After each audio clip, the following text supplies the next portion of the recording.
Por su parte, los republicanos también harán presencia en la ciudad de Nueva York. Hoy asistirán a una fiesta de gala de su partido con el fin de recolectar fondos para las campañas. Sin embargo, no todo será tranquilo. Decenas de ciudadanos han estado convocando a manifestar frente al lugar en el que se va a celebrar el evento para protestar contra el discurso racista y divisorio de Donald Trump.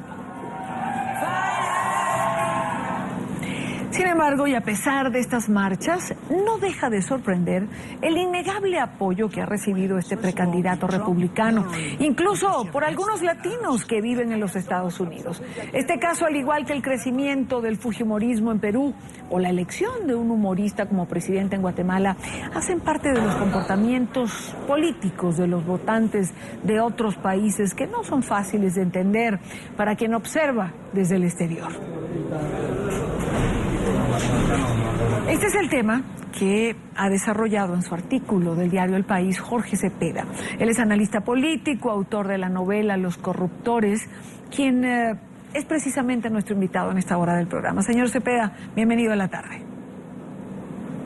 Bueno, un placer, como siempre, estar en tu espacio, Irania. Señor Cepeda, ¿cómo entender estas incongruencias? ¿Cómo se entiende, por ejemplo, el apoyo a Trump, por ejemplo, cuando la mitad del mundo lo considera prácticamente una amenaza para el futuro? En verdad, suele ser una paradoja, particularmente cuando uno lo ve desde lejos. En efecto, para muchos latinoamericanos resulta absurdo que tantos estadounidenses, norteamericanos, estén dispuestos a votar por Donald Trump, alguien que, visto desde afuera, parecería simplemente un mal chiste, ¿no? De la misma manera en que, si uno no está en la región andina, no se explica cómo es que la opinión pública de Perú está dispuesta a votar por la hija de un hombre que está en la cárcel por sus crímenes. O el resto de los latinoamericanos no entenderán cómo es que los mexicanos, después de expulsar al PRI del poder, después de 70 años de esa dictadura perfecta que llamaban, 12 años después volvemos a votar por ellos. Son los grandes misterios vistos desde lejos, y justamente quería hacer yo una reflexión al respecto, ¿no? La pregunta sería, ¿cuál es el conector, señor Cepeda, que une a este tipo de candidatos con ese grueso del electorado? Yo creo que tiene que ver con temas que tocan en realidad la epidermis y el corazón de los pueblos. De otra manera no se entiende.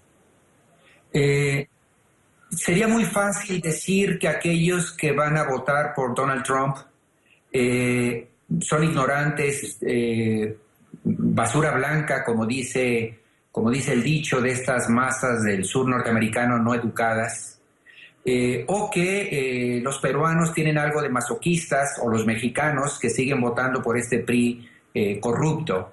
Sin embargo, tendríamos que meternos en la piel de esa opinión pública, vivir ahí para entender las certidumbres que puede ofrecer en un momento un candidato que responde a los miedos, a las inseguridades, que sabe hablar en términos que entiende la gente y que de alguna manera apela a algo que desde afuera del país es imposible advertir.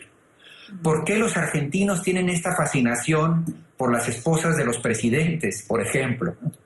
Visto desde afuera, parece una especie de obsesión.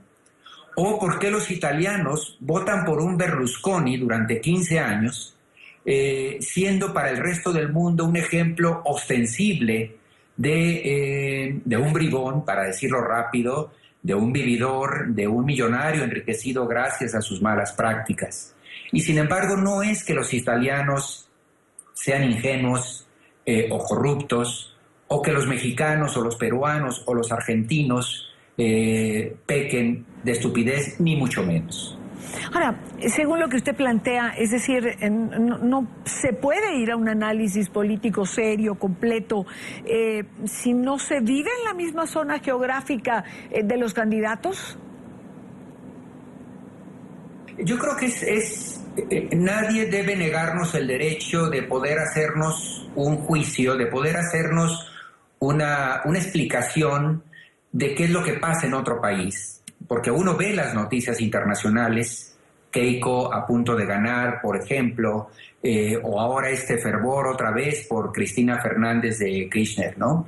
Y desde afuera parecería haber elementos que le resultan a uno perplejos, incomprensibles y a veces incluso irracionales. Sin embargo, el juicio que estamos en nuestro derecho de hacer tendría siempre que ser acotado por sabernos fuera de esas realidades, de esos temores y de que muchas de estas explicaciones no se pueden hacer exclusivamente desde la razón. No es que los alemanes en los años 30 se hayan vuelto locos y votaron en favor de Hitler, además un pueblo tan culto, tan educado como era en ese momento los alemanes de la vieja Europa. Tiene uno que entender, digamos, las obsesiones, como digo, los temores, las incertidumbres que subyacen en una opinión pública para poder explicarla.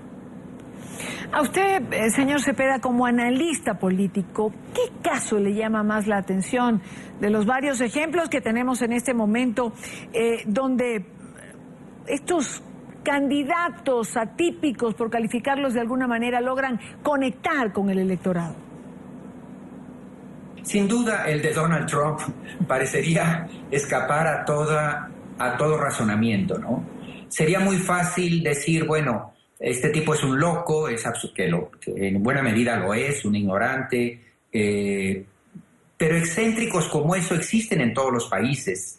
¿Qué explica que no un puñado de norteamericanos, sino verdaderamente millones de electores estén dispuestos a sufragar en favor de Donald Trump? Y sería muy fácil descalificar, hacer el análisis simplemente diciendo que tiene que ver con la ignorancia, con la ingenuidad o con la incultura del pueblo norteamericano. Pero no es una respuesta. No podemos explicar el comportamiento de millones de personas, muchas de ellas incluso con niveles de educación, de una sociedad además que ha mostrado su imaginación y ha configurado mucho de lo que son nuestros hábitos hoy en día en todo el planeta, ese pueblo norteamericano, y simplemente atribuirle un momento de ceguera o de irracionalidad. Pero sin duda, el de Donald Trump, me parece a mí, es el caso que el resto del mundo vemos, como digo, como un mal chiste. El problema es que no lo están viendo así millones de norteamericanos. Quiero darle las gracias a Jorge Cepeda, columnista del diario El País, analista político, director de sinembargo.mx, escritor. Gracias por acompañarnos. Es un placer, como siempre, acompañar en este espacio. No, gracias a usted.